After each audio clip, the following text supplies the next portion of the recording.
Hello friends, I am Avinash, Dr. Avinash Pamar. I am Head Department of Computer Science and Director Computer Center at Mohanlal Sukhade University, Udaipur, Rajasthan. Today I am talking about a very normal topic, or I must say something which we all practice, and telling teachers how to teach is one of the most daring things to do, and this is what I am trying to do today. Yes, the topic for my session is teaching in higher education, a guide for practitioners. We all have been teaching, but there are certain fundamental aspects of teaching which we tend to overlook over a period of time. Friends, these are the things which I am going to talk about. In fact, my objective is to give you some food for thought to contemplate on the very fundamental aspects of teaching which we tend to overlook over a period of time. As time passes, we become complacent. So, let us refresh these basic concepts. I plan here to present to you a fundamental set of 6 basic activities which really will boost your delivery and its influence on students. To name it, these 6 fundamental activities are creation of a knowledge base of teaching and learning. Do not worry, I will elaborate on each of these. Willingness to accept status quo, sounds typical, but again I will be elaborating more onto it. Plan for instructional management, implementation of creative and innovative teaching strategies in order to meet students' individual needs. Now, we are being specific here. We are not talking about a mass, we are talking about student as an individual. Then we come to tracking the student's progress and rewarding him, and last but not the least, being a passionate learner and a teacher. So, these are the 6 fundamental activities which I am to elaborate upon, and trust me, these are the essence of a good teacher in higher education. I will take all these topics one by one. To begin with, let us talk about creation of a knowledge base of teaching and learning. Now, the question arises, what sort of knowledge base I am talking about, is not it? In this context, the knowledge base forms the basis of teaching. It is an organized repository of information related to a particular subject and consists of concepts, data, objectives, requirements, rules, specifications. Think of any topic or any object which is related to your subject, it is part of the database. In fact, I will call it as a knowledge database. It can be regarded as a database used for knowledge sharing and management, and it promotes the collection, organization and retrieval of knowledge. Its salient property is that it grows with use. Normally, we believe that if I am using something, it is going to get depleted, it will get over, but trust me, knowledge database is something which grows with use. The more you use it, the more it grows. In fact, if I relate it with my subject, that is computer science, this is what AI does, artificial intelligence. You have a robot, the robot learns with age, it learns with practice. This is what we also do as humans, and in fact, this is what AI is all about, implementing human way of thinking into computers. So, this is the term I have picked up, maybe it is a legacy of my subject, but it fits very well into the concept of delivery in higher education. Another important point to note is that knowledge base is unique for every individual teacher. Now, you must be wondering how. My memories are unique to me, my experiences are unique to me, my thought process is unique to me, my actions are unique to me, is not it? So, all what you do, all what you think, all what you read, everything adds on to your knowledge base. Mark my word, I said your knowledge base, not the students or everybody else's. It is your knowledge base, that is your IP, intellectual property, that you have to cherish throughout your lifetime. What it does is, this knowledge base shapes your actions, molds your personality and makes you what you are as a teacher, and it is contextual and based on practical experience, linking theory to practice and content. Again, it helps in improving the thinking process and overcomes the confusions and dilemmas of the student learner. So, stronger your knowledge base, better you are as a teacher. Now, the question arises as to how to build this database. It is complex, and let me explain. Teaching knowledge base includes self knowledge of teacher, what you have learned, what you have acquired, your basic fundamental knowledge. And again, it is not the only thing. In fact, it is said whatever you know, even if a fraction of it is conveyed to the student, you have become a good teacher. So, larger the knowledge base, the more self knowledge you have about the subject, the more you are going to deliver to the student, the more better student you are going to make him. Another important aspect is what adds to your knowledge base is knowledge of students. Now, you must be wondering what I mean by knowledge of students. I mean knowledge about the students, what they are, who they are, what background they come from, what are their strengths, what are their weaknesses, what are the areas you need to work upon onto them, their personal traits.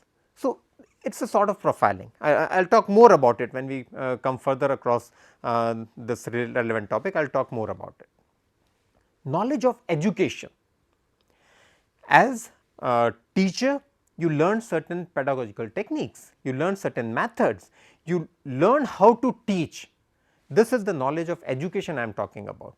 It is one part of it, delivery is one part of it, but education as a system, how it grows, what is the scope, what are the career paths, what are the opportunities in a specific domain, what are the limitations of a specific domain, that all is part of your knowledge base.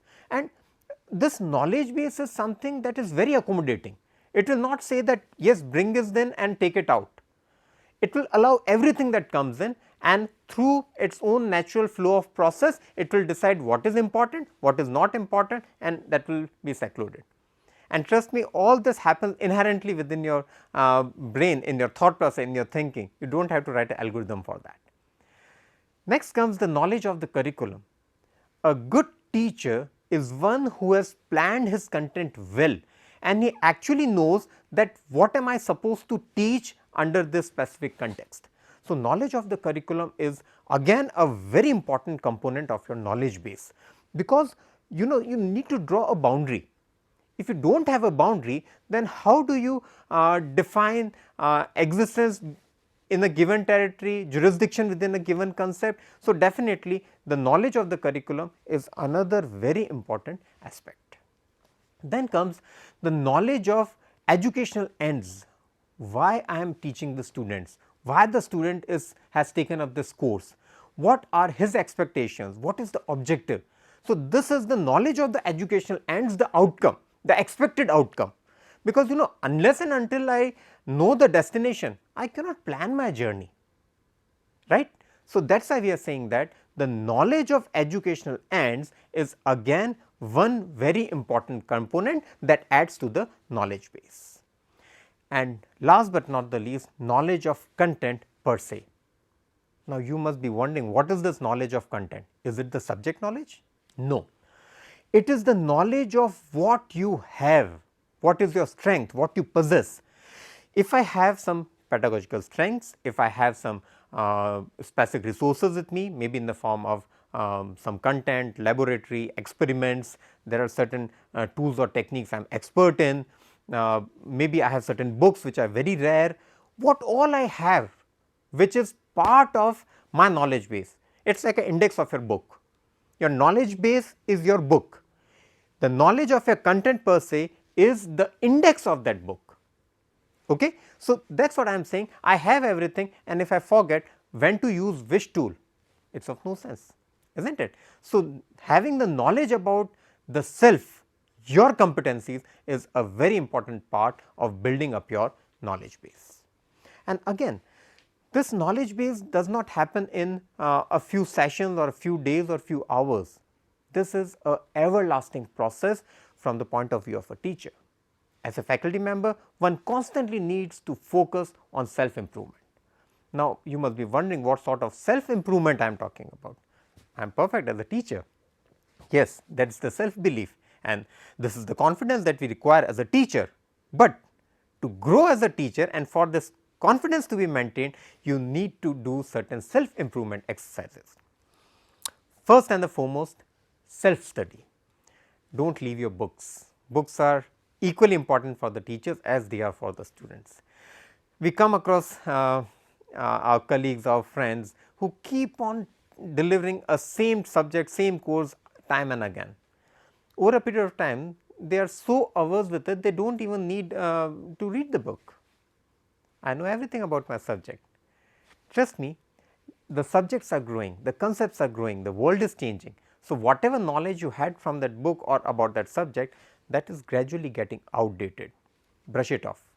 You need to refresh it, and that comes in the concept of self study. You need to revise concepts. You know, it is a human tendency that over a period of time you tend to forget things, the memory deteriorates. So, maybe you must have studied something at given instance or a particular time you are very good in it, but maybe over a period of time you must have skipped certain concepts. Read, read and reread. This is one of the fundamental rules of being a good teacher in higher education. Second is participate in MOOCs. It is such a wonderful concept we have obtained now. We are living in an era which is flooded with information, with knowledge. In fact, so much so we say that we are information rich, but knowledge poor. So, MOOCs has come into our help. They have compiled huge content and it is available free of cost. Why not to take advantage of it, participate into it, you will love to become a student again. I have done it, and that is why I can say with so much of conviction that you too are going to love it. Next, you could have go for in-service education and training, like some diploma, some evening course, some allied subject, a short term course, a long term course, something that keeps the student in you alive. Do not let the student within you die. The moment that happens, we have lost it. So, this sort of educational programs, in service education trainings, they really help you in growing as a teacher. Go for study visits. Normally we tend to go for seminars and conferences, definitely they have their own significance, but going on study leaves is a very different aspect. Leaving aside all your responsibilities, taking off of let us say a month or something, taking some sort of leave and getting into the shoes of a student on a full time basis, it really is a wonderful experience. Keep trying it. It will give you a perspective of your student. You know, at one stage we too were the students, and if we still remember the challenges which we faced as a student, definitely will grow as a teacher. There is another concept, like we talk about study circles and book clubs. Now, these study circles are groups of like minded people. It is a peer community where you talk about a common subject of interest. Have such things. Seminars, conferences, workshops, these are evergreen things which you always talk about. Gives us a chance to interface, gives us a chance to know other people, what they are doing, what are the new practices they are bringing into their delivery. So, definitely they are wonderful platform. Do participate into them. Next comes the assessment of needs. You know, when I talk about my personal growth, I need to assess my needs, what I need to learn.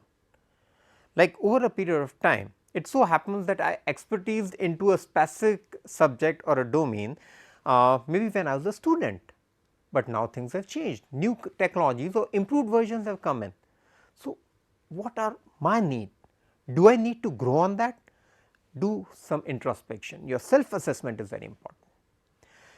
One of the very important things is getting involved in teaching, learning, material preparation. You know, preparing for a journey is more fun than the journey itself most of the times. So, this happens into your academic delivery also. If you involve yourself right from the concept, implementation, preparing for the material, you have a plan, when to deliver what, how to assess it, it is real fun. We tend to overlook this thing. The normal practice, there is a class, I prepare for it, I compile the material, I go in the class, deliver and come back. Do not do it. Make it as a celebration, make your teaching a celebration, make your content delivery a celebration, make taking a class as a celebration. Your students are going to enjoy it and you are going to perform wonderfully well as a teacher. Management, evaluation, working with community and parents, these are the things we want a teacher to be an integral part of, because you know a child or the behavior of a child depends a lot upon the community he comes from and the sort of expectations his parents are having from him. So, unless and until you interact with these stakeholders, your evaluation of a student might not be complete. So, these are the things which all contribute to your knowledge base is as such, and this knowledge database is something which makes you a wonderful teacher.